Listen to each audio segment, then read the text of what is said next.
नवी मुंबई की कृषि उत्पन्न बाजार समिति में पिछले कुछ दिनों से खाने के तेल की कीमतों में लगातार बढ़ोतरी देखी जा रही है, जिससे व्यापारियों और ग्राहकों में चिंता का माहौल बना हुआ है।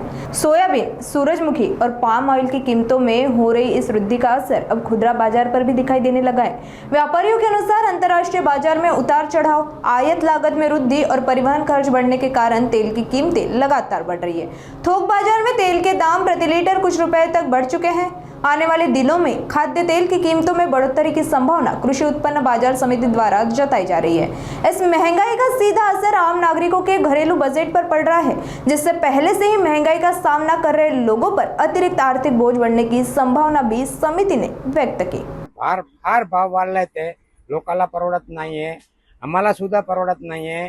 हा धंदाच एकदम चॉकअप झाला, एकदम सगळ्या वस्तूचे भाव वाढले। गहू तांदूळ मध्ये 5-5, 10-10 रुपये वाढले, बदामामध्ये वाढलंय, काजूमध्ये वाढलंय, ड्रायफ्रूट संपूर्ण वाढलंय। कुठलीही वस्तू काही बाकी नाहीये।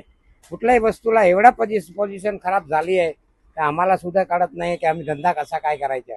आम्हाला सुद्धा आवडत नाहीये की आम्ही डोका कसा चालवू, कसा काय व्यापार करायचा, आम्हालाही कळत नाहीये। आता अशी नाहीये, 25% लोक नाहीये, 25% धंदा नाहीये आमच्या लोकांचा। सगळे आमचा धंदा बर्बाद झालाय, अशी परिस्थिती झाली आहे।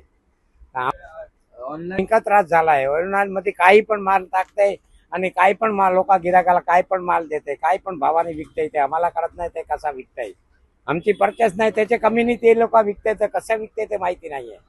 कॅबल लोक फसतात पण, आणि जे फसतात ते तिकडे जात नाही, आणि जे जात होतो तिकडे कधी ना एक दिवस फसतोय, रोज नाही फसत पण कधीतरी फसतायत। तर तिकडे माझे नाव रतनसिंह गोविंद पटेल, आणि तिकडे काय कोण जबाबदार व्यक्ती नाहीये। काय माल खराब आला तर कोण तिकडे विचारत नाहीये, त्या सरळ सांगते आम्हाला माहिती नाहीये। आणि आमच्याकडे आलं तर आम्हाला आवकार द्यायला लागतं, या दादा काय काय ते बघा, चूक झाली तर आम्ही बदली करून देतो, त्याला सेवाही करतो, त्याला मान्य देऊन बोलवतोय। तिकडे कोण विचारत नाहीये, डिमांड वगैरे कोण विचारत नाहीये, ते आकडून काढतात।